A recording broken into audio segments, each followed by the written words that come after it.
Hi ಎಲ್ರು ಹೇಗಿದ್ದೀರಾ? ಚೆನ್ನಾಗಿದ್ದೀರಾ ಅಂತ ಭಾವಿಸ್ತೀನಿ. ಇವತ್ತಿನ ರೆಸಿಪಿ ಬಂದುಬಿಟ್ಟು ಬಿಸಿಬೇಳೆ ಬಾತ್ ತುಂಬ ಸುಲಭವಾಗಿ ಮಾಡ್ಕೋಬೋದು. ಯಾವ ರೀತಿ ಮಾಡೋದು ಬನ್ನಿ ನೋಡ್ಕೊಂಬರೋಣ.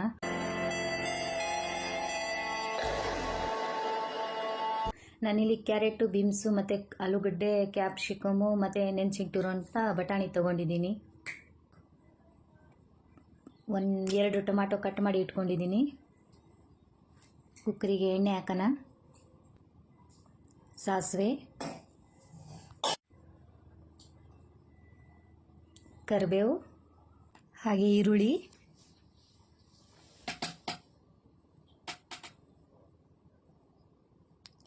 ಶೇಂಗಾ ಬೀಜ. ನಾನಿಲ್ಲಿ ಸ್ವಲ್ಪ ಹಾಕ್ಕೊತಾ ಇದ್ದೀನಿ ಶೇಂಗಾ ಬೀಜ. ನೀವು ಇಷ್ಟಪಡೋರು ಸ್ವಲ್ಪ ಜಾಸ್ತಿ ಹಾಕ್ಕೊಳ್ಳಿ. ನೀಟಾಗಿ ಫ್ರೈ ಮಾಡ್ಕೊಳ್ಳೋಣ. ಟೊಮಾಟೊ ಹಾಕ್ಕೊಳ್ಳೋಣ. ನೆನೆಸಿಟ್ಕೊಂಡಿರೋಂಥ ಬಟಾಣಿ,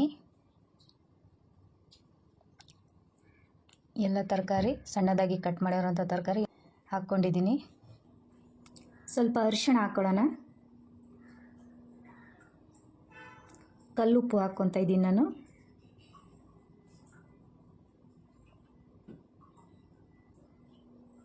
ಬಟ್ಲುನಷ್ಟು ನಾನು ತೊಗರಿಬೇಳೆ ತೊಗೊಂಡಿದ್ದೀನಿ. 1 ಗ್ಲಾಸು ಅಕ್ಕಿ ತೊಗೊಂಡಿದ್ದೀನಿ ನಾನು.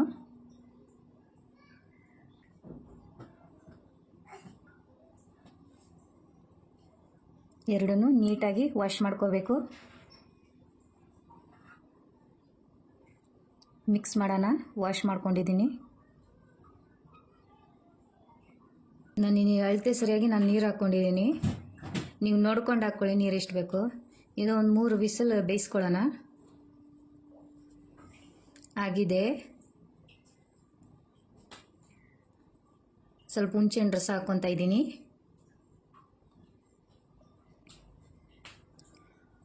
ಬಿಸಿಬೇಳೆಬಾತ್ ಪೌಡ್ರ್ ಹಾಕ್ಕೊತಾ ಇದ್ದೀನಿ.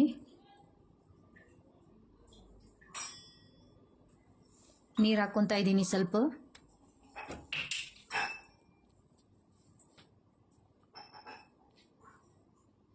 ನೀಟಾಗಿ ನಿಧಾನಕ್ಕೆ ಮಿಕ್ಸ್ ಮಾಡೋಣ. ಈ ಥರ ಮಿಕ್ಸ್ ಮಾಡ್ಕೋಬೇಕು. ಕೊತ್ತಂಬರಿ ಹಾಕ್ಕೊತಾ ಇದ್ದೀನಿ. ಒಂದು 5 ನಿಮಿಷ ಬೇಯಿಸ್ಕೋಬೇಕು. ಸ್ಲೋ ಆಗಿ ಇಟ್ಕೊಂಡಿದ್ದೀನಿ ಗ್ಯಾಸು. ನಿಧಾನಕ್ಕೆ ತಿರುಗಿಸ್ತಾನೆ ಇರಬೇಕು ನಿಧಾನಕ್ಕೆ, ಇಲ್ಲಾಂದರೆ ತಳ ಹಿಡಿಬಿಡುತ್ತೆ. ನಿಧಾನಕ್ಕೆ ತಿರ್ಸ್ಕೋಬೇಕು, ಇಲ್ಲಾಂದರೆ ತಳ ಹಿಡ್ಕೊಂಡ್ಬಿಡುತ್ತೆ.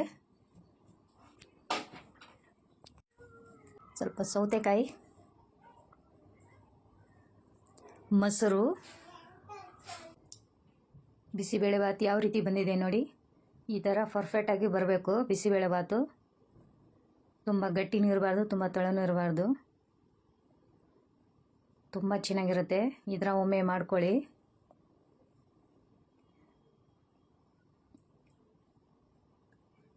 ಈ ಥರ ನಾನು ಹೇಳೋ ರೆಸಿಪಿನ ನೀವು ಫಾಲೋ ಮಾಡಿ. ಸ್ವಲ್ಪ ತುಪ್ಪ ಹಾಕ್ಕೊತಾ ಇದ್ದೀನಿ.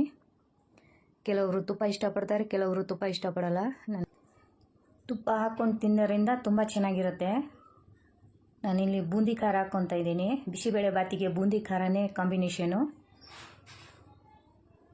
ತುಂಬ ಚೆನ್ನಾಗಿರುತ್ತೆ. ಇದರ ಒಮ್ಮೆ ಟ್ರೈ ಮಾಡಿ. ಎಷ್ಟು ಚೆನ್ನಾಗಿ ಬಂದಿದೆ ನೋಡಿ. ಈ ಥರ ಪರ್ಫೆಕ್ಟಾಗಿ ಬರಬೇಕು ಬಿಸಿಬೇಳೆಬಾತು. ನೀವು ಒಮ್ಮೆ ಟ್ರೈ ಮಾಡಿ. ಯಾವ ರೀತಿ ಬಂದಿದೆ ಅಂತ ನನಗೆ ಕಮೆಂಟ್ ಮಾಡಿ ತಿಳಿಸಿ.